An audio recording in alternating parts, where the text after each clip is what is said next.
Hello ভালোবাসার মানুষগুলা, কালকে তো হচ্ছে 14ই ফেব্রুয়ারি।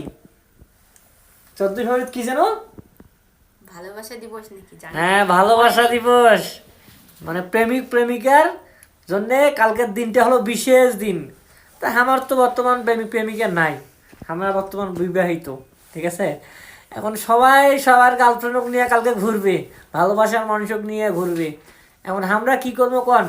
এখন তো আমরা হলো আমাকে নিয়ে ঘোরার মতো আমরা এখন হলো বর বউ। ঠিক আছে, কালকে তো ঘুরবে গার্লফ্রেন্ড আর বয়ফ্রেন্ড, আর আমরা এখন বর্তমান হলো বর বউ। দেখি কোথাও লেখা আছে যে বর আর বউ ঘুরতে যাবে না, শুধু গার্লফ্রেন্ড আর আরে বয়ফ্রেন্ড। কালকের দিনটা হলো মানে 14ই ফেব্রুয়ারি নিয়ে, ওটা হলো ভালোবাসার দিবস, ওটা গার্লফ্রেন্ড আর বয়ফ্রেন্ডের জন্য ওই ভালোবাসা কালকের দিনটা। সবার জন্য, বয়স শেষ হয়ে যায় তারপরেও ভালোবাসারও বাড়তে থাকে। এটা ও কোথাও আচ্ছা লেখা আচ্ছা নাই আচ্ছা। যে ভালোবাসা দিবস শুধু ছেলে আর মেয়ে সিঙ্গেলদের জন্য। তাহলে কালকে আমরাও ঘুরবে যাবো নাকি? আচ্ছা তোমরা গেলে যদি ঘুরবে যাও, এখন আমরা পার নাই, আমরা না হয় এখন বিয়ে শাদী করছি, বুঝলেন নাই? তো সবাই ভালো থাকেন, কালকে দেখা হচ্ছে কিন্তু।